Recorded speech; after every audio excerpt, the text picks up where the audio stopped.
No IBP held. Senate hearing for Bikoy, Manila, Philippines. Peter Joemel Advincula is not getting free legal assistance and he will not be heard in the Senate.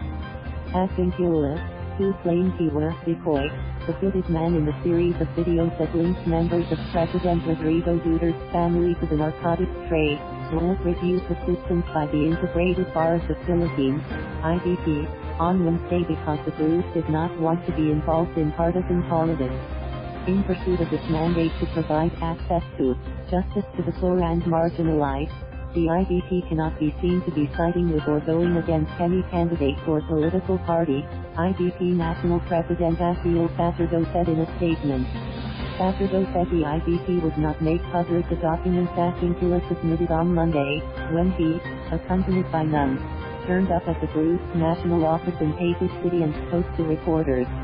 Senate pros cancelled Advincula claimed that he was Bikoy and said he wanted to file charges against the people he alleged in the videos to be linked to the illegal drug trade, including President Duterte's son Paolo, son-in-law Manases Carpio and former Special Aide Christopher Bong. He said he was ready to face a Senate investigation to prove his allegations. Advincula almost got that, with Senator Panfilo Lacson announcing on Tuesday that his Committee on Public Order and Dangerous Drugs had invited him through the IBP to appear at a hearing on Friday. Lacson said Advincula should submit a sworn statement and evidence to support his allegations. But on Wednesday, Lacson said he had called off the hearing and recalled the invitation to Advincula. Enough of this nonsense, Lacson tweeted. The problem with asking Advincula, who are the people behind him, is if we will believe him. Men from 2016. Earlier on Wednesday, Senate President Vicente Sotto III told a news forum that Advincula was the same man who came to his office in 2016 and tried to sell similar accusations against then President Benigno Aquino III and some members of his cabinet. Sotto said Advincula handed to him a sworn statement and a list of bank accounts in which hundreds of millions of pesos and Chinese yuan in protection money were deposited for senior Aquino administration officials. In the sworn statement, Sotto said, Advincula implicated an Interior Secretary Mar Roxas, Senator Leila de Lima, then Executive Secretary Paquito Ochoa Jr., then Interior Undersecretary Ricardo Puno and several local officials from the Bicol region in the narcotics trade. Sotto said Advincula claimed to have seen Aquino receive 2 cash-filled envelopes from businessman Zaldy Co, whom he identified as the leader of the quadrangle drug syndicate, during their meeting in the basement of Misibis Bay Resort in Albay Province sometime in April 2011. Farcical, the best word is farcical, Sotto said, describing Advincula's accusations against Aquino and members of President Duterte's family. First off, his story is incredible. I cannot imagine President Aquino going to that underground safe house in Misibis Bay with Secretary Roxas and Senator de Lima exchanging money and illegal drugs. Sotto said. It's the same script, left square bracket but with right square bracket different left square bracket cast right square bracket. As the Americans say, same dog, different colors, he added. It's not that I'm taking up the cudgels for anyone. I'm just stating the facts. I'm saying that in 2016, he did the same thing. I can only surmise that perhaps it had something to do with the 2019 elections, Sotto said.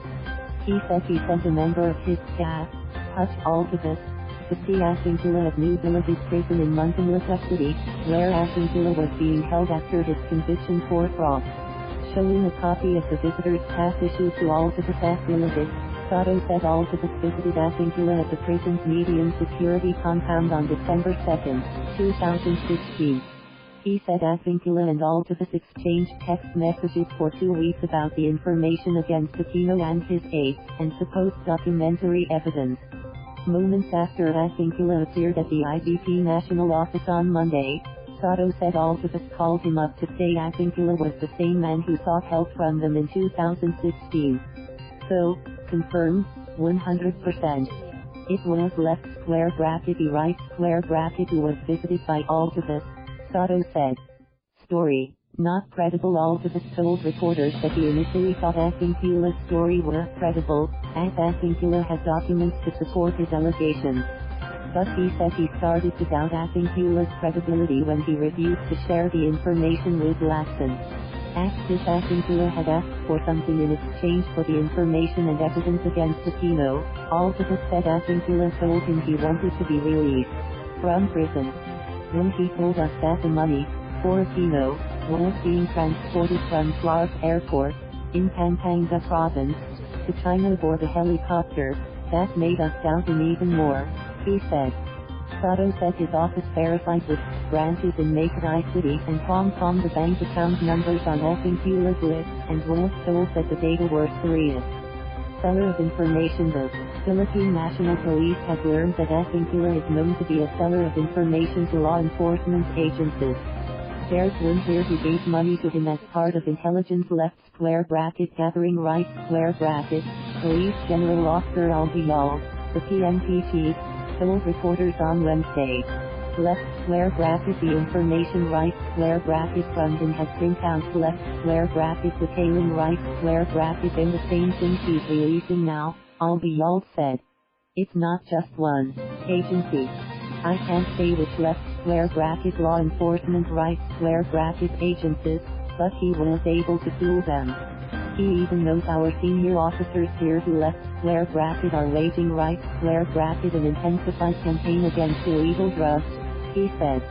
Albiol said Advincula would ask for P50,000 to P70,000 in exchange for information.